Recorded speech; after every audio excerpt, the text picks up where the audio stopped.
Bien, ya vimos esta cuarta forma del contexto this, que ya vimos que cuando la palabra clave this no se resuelve con ninguna de las tres vinculaciones anteriores, es decir, no se invoca como un método, es decir, con un objeto precediendo, ni cuando se aplica el modo explícito, ni cuando se habilita el modo constructor, pues ya vimos que this entonces se vincula al objeto global window. Y ya vimos que si esto pasa en el modo estricto de JavaScript, this será undefined en vez del objeto global window. Entonces ya vimos que si no se invoca una función como un método, ni como modo explícito y modo constructor, pues entonces esta cuarta forma entra en vigor. Entonces, si te fijas, esto tiene relación con lo que yo te dije. ¿De cuántas formas se puede ejecutar las funciones? Pues de 4. Como funciones, como métodos, como constructores e indirectamente con apply y call.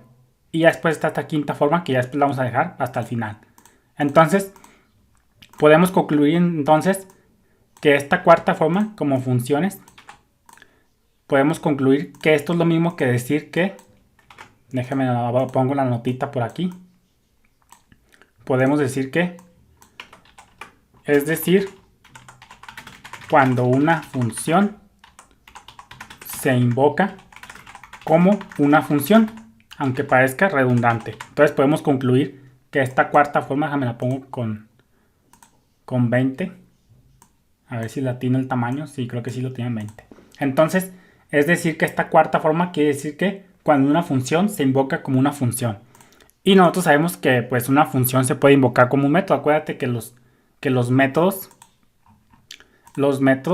son al final de cuentas funciones, pero en el contexto de un objeto, por eso se llaman métodos, pero el nombre método es semántico. Entonces ya vimos que esta cuarta forma podemos concluir que cuando una función se invoca como una función, no como un método. Para que sea un método tiene que haber un objeto precediéndola.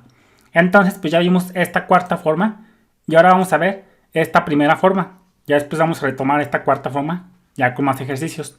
Entonces ahora vamos a ver esta forma modo implícito. Dice, voy a leerla, modo implícito, cuando se invoca sobre un objeto. Es decir, en el caso de la implicit binding, this se vincula al objeto adyacente al operador punto, mientras se invoca el método. Esta primera forma es como la que nosotros conocemos en cualquier lenguaje de programación tradicional. También se asemeja a cualquier lenguaje tradicional. Acuérdate que por ejemplo lo vimos en PHP. Déjame la abro. Entonces, esta primera forma aplica como cualquier lenguaje tradicional, como por ejemplo PHP, Java, C++, Python, etc. Cualquier lenguaje tradicional. Vemos por ejemplo que si invocamos setDescuento, esto es PHP, pero aplica la misma lógica. Por ejemplo, cuando nosotros invocamos una función en el contexto de un objeto, pues vemos cómo implícitamente, tras bambalinas, tú te lo puedes imaginar así. Que cuando invocas el método setDescuento, implícitamente, aunque nosotros no lo veamos, se está pasando la palabra clave this. En este caso, pues no lleva signo de dólar en JavaScript.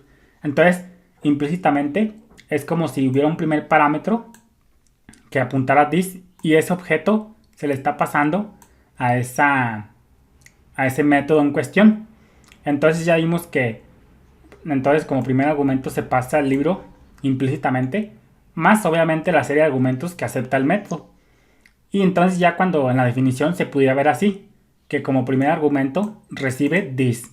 Y en este caso pues this apunta al libro mágico. Entonces podemos decir que como primer argumento en la definición es como si tuviera un this implícito. No lo vemos, pero así te lo puedes imaginar. Más la lista adicional de parámetros que necesita la función. Obviamente, como dice aquí, puedes imaginar que tras bambalinas se recibe como primer argumento this, que equivale al objeto que llamó dicho método.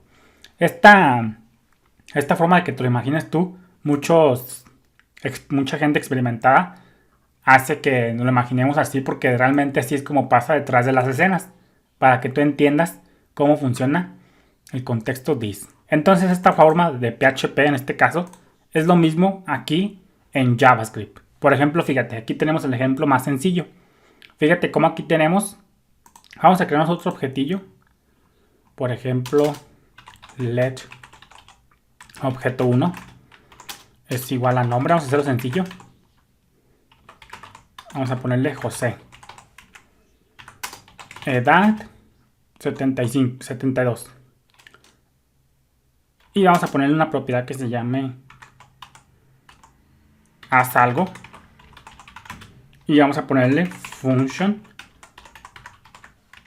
Y aquí vamos a ponerle log que me imprima this. Pero nosotros sabemos que esto se puede hacer con la sintaxis de atajo. Entonces nosotros podemos aquí. Déjenme ver por qué me marca error. Ah, es que es por la llavecita. Es con llaves, no con corchetes. Entonces nosotros sabemos que tenemos una forma abreviada de esto. Y eso equivale a poner simplemente así los paréntesis y quitamos la palabra clave function. Pero implícitamente está ahí, nomás que la podemos omitir. Entonces tenemos esta forma y es una forma atajo. Entonces nosotros queremos llamar a haz algo. Y como ya sabemos, en los object literals, pues el this hace referencia al objeto al cual pertenece el método. Este this, ¿dentro de qué método está? Ah, pues haz algo. ¿Y haz algo a qué objeto pertenece? Ah, pues objeto 1. Sin embargo, pues ya vimos cómo no garantiza, porque en las funciones tradicionales, el this va a depender de cómo se invoca la función. Entonces, que un this esté dentro de un object literal no garantiza, ya lo vimos. Entonces vamos a ver esta primera forma y básicamente dice, this se vincula al objeto adyacente al operador punto, mientras invoca el método. Vamos a comprobarlo a ver si es cierto. Vamos a invocar aquí objeto 1 y vamos a invocar haz algo. Vamos a guardar, vamos a recargar y fíjate cómo efectivamente hace referencia al objeto sobre el cual se invocó la función. Aquí haz algo. ¿Sobre qué objeto se está invocando? Sobre objeto 1. Entonces este objeto 1, como ya vimos acá, déjame abrir el diagramita. Haz de cuenta que aquí, detrás de las escenas, es como si aquí hubiera un this implícito que nosotros no vemos, por ejemplo this. Y entonces este objeto 1 se está inyectando aquí. Y entonces cuando llega aquí, pues ya, haz de cuenta que aquí this es como si se recibiera como primer argumento. Y entonces aquí this hace referencia a objeto 1. Tal y como yo te lo mencioné, en esta forma como trabaja PHP. Entonces pues ya vimos cómo esto tiene sentido. Y fíjate cómo hace referencia a objeto 1. Eso sería todo. Bendiciones.